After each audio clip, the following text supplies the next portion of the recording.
ಯಾರು? ಅವ್ರನ್ನ ಬಿಟ್ಬಿಟ್ಟು ಯಾರನ್ನ ದಾರಿಯಲ್ಲಿ ಹೋಗೋರ್ನ ಸಂತ್ರಸ್ತರನ್ನ ಎನ್ಕ್ವೈರಿ ಮಾಡ್ಬೇಕಾಗಾದ್ರೆ. ಸೊ ಹಾಗಾಗಿ ಈ ರೀತಿ ನಮಗೆ ನಾವು ಕಾನೂನಿನ ಮೇಲೆ ಇದ್ದೇವೆ ಅಂತ ತಿಳ್ಕೊಂಡ್ರೆ ನಾವು ಯಾರೂ ಸಹ ಕಾನೂನು ಮೇಲೆ ಇರಬಾರದು. ನಡೀತವೆ ಕೆಲವರೆಲ್ಲ ನಾವು ಕಾನೂನು ಮೇಲೆ ಇದ್ದೀವಿ, ಅದು ಕಾಲ ನಡೆದಿದೆ, ಆದರೆ ಯಾವತ್ತಿಗೂ ಕೂಡ ಅದೇ ಸಾಧ್ಯ ಆಗಲಿಕ್ಕೆ ಆಗೋದಿಲ್ಲ.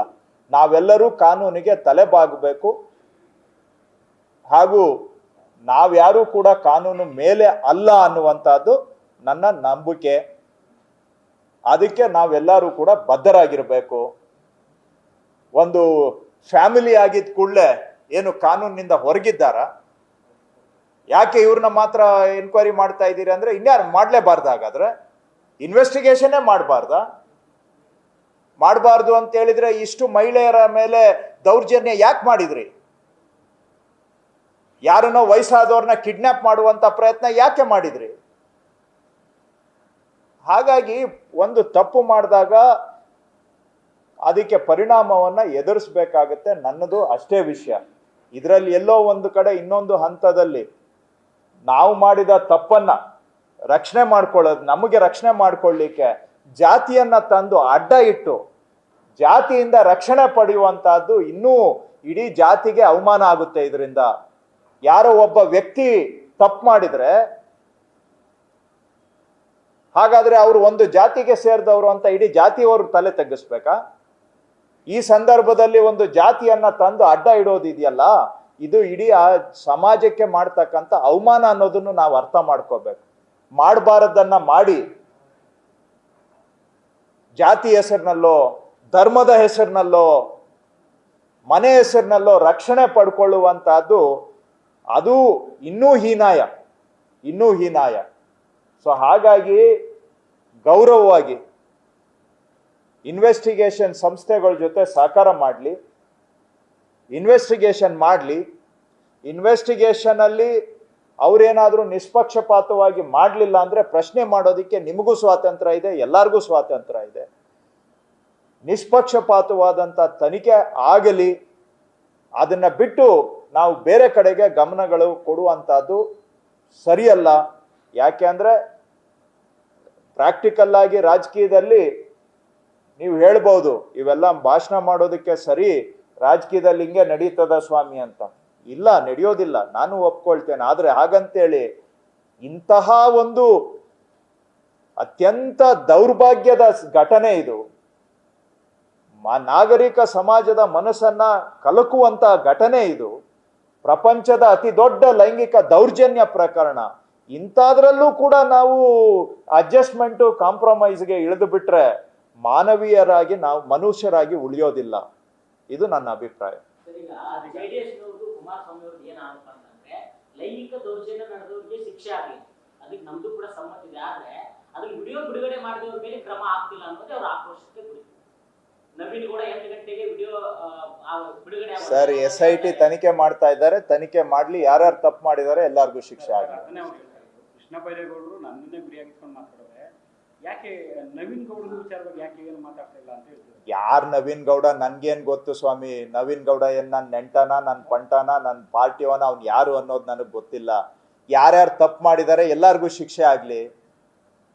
ನವೀನ್ ಗೌಡನ್ಗೆ ಆಯ್ತು, ನವೀನ್ ಗೌಡನ್ಗೆ ಈಗ ಶಿಕ್ಷೆ ಆಗಿಲ್ಲ ಅಂತೇಳಿ ಪ್ರಜ್ವಲ್ ಅವ್ರಿಗೆ ಬಿಟ್ಬಿಡ್ಬೇಕಾ? ಅದ ನಿಮ್ ವಾದ? ಹಾಗಾದ್ರೆ ಈ ನವೀನ್ ಗೌಡನ್ಗೆ ಬಿಟ್ಟಿದ್ರೆ ಅವನು ಎನ್ಕ್ವೈರಿ ಮಾಡಕ್ ಹೇಳಿ, SIT ಅವ್ರಿಗೆ ಸಜೆಷನ್ ಕೊಡಿ, ಡಿಮ್ಯಾಂಡ್ ಮಾಡಿ. ನವೀನ್ ಗೌಡನ್ಗೆ ಬಿಟ್ಬಿಟ್ರೆ ಇವ್ರಿಗೂ ಬಿಟ್ಬಿಡ್ಬೇಕಾ? ಯಾವ ವಾದ ರೀ ಇದು? ಹಾಗಾದ್ರೆ ನಿಮ್ ಪ್ರಕಾರ ಈ ಪ್ರಪಂಚದ ಅತಿ ದೊಡ್ಡ ಲೈಂಗಿಕ ದೌರ್ಜನ್ಯ ಎಸಗಿದು ಒಂದೇ ಕ್ರೈಮೆ, ಅದ್ರ ಬಗ್ಗೆ ನೋಡಿ ಸ್ವಾಮಿ ಇವ್ರು ಹಿಂಗ್ ಮಾಡಿದ್ದಾರೆ ಅಂತ ಹೇಳಿದ್ದು ಅದು ಕ್ರೈಮೆ. ಹಾಗಾದ್ರೆ ಎರಡು ಒಂದೇ ಕ್ರೈಮೆ. ಹಾಗಾದ್ರೆ ಏನ್ ಎರಡಕ್ಕೂ ವ್ಯತ್ಯಾಸ ಇಲ್ಲ? ನೆನ್ನೆ ಹೇಳಿದ್ನಲ್ಲ, ಯಾರೋ ಕಳ್ತನ ಮಾಡಿದವ್ರು ಯಾರೋ ನೋಡಿ ಅಲ್ಲಿ ಕಳ್ತನ ನಡೀತಾ ಇದೆ ಅಂತ ಹೇಳಲಿಲ್ಲ. ಅದನ್ನು ಇಷ್ಟೆಲ್ಲ ನೀವು ನನಗೆ ಪ್ರಶ್ನೆ ಕೇಳ್ತೀರಿ. ಅವರು ಯಾರೋ ಒಬ್ರು ಲಾಯರು 1 ವರ್ಷ ಇದೆಲ್ಲ ಇಟ್ಕೊಂಡು ಕೂತಿದ್ರಲ್ಲ ಅವ್ರ ಮನೆಯಲ್ಲಿ. ಇಂಥ ದೊಡ್ಡ ಒಂದು ಅಪರಾಧಿ ಪ್ರಕರಣ ಆಗಿರುವಾಗ ಅಪರಾಧದ ಸಾಕ್ಷ್ಯವನ್ನ ಮುಚ್ಚಿಟ್ಟಿದ್ದು ಕೂಡ ಒಂದು ದೊಡ್ಡ ಅಫೆನ್ಸ್ ಅದು.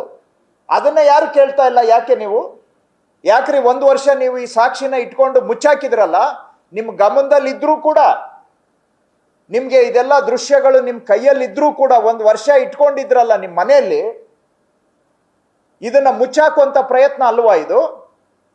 ಇದು ಕ್ರೈಮ್ ಅಲ್ವಾ ಸರ್? ಒಂದು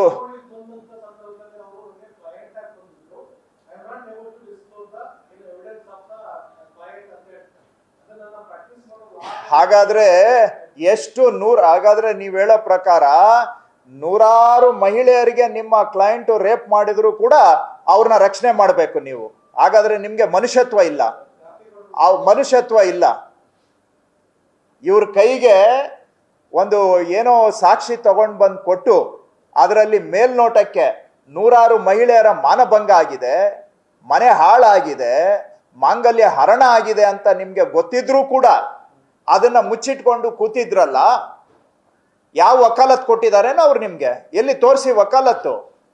ಈ ತರ IPC ಕಾನೂನಲ್ಲಿ ಸ್ಪಷ್ಟವಾಗಿದೆ. ಇಂತಹ ಒಂದು ಕ್ರೈಮ್ ನಿಮ್ಮ ಗಮನಕ್ಕೆ ಬಂದಾಗ ಇದನ್ನ ಪೊಲೀಸರ ಗಮನಕ್ಕೆ ತರಬೇಕಾಗಿರೋದು ಪ್ರತಿಯೊಬ್ಬ ನಾಗರಿಕನ ಕರ್ತವ್ಯ. ಅವನ್ ಲಾಯರ್ ಇರ್ಲಿ, ಪ್ರೆಸಿಡೆಂಟ್ ಆಫ್ ಇಂಡಿಯಾ ಇರ್ಲಿ.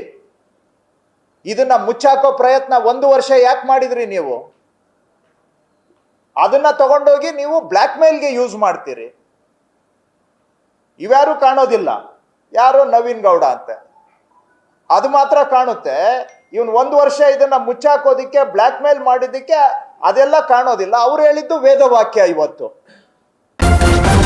ನ್ಯೂಸ್ ಫಸ್ಟ್ ನಿರ್ಭೀತಿಯಿಂದ ನಿಮ್ಮ ಪರವಾಗಿ.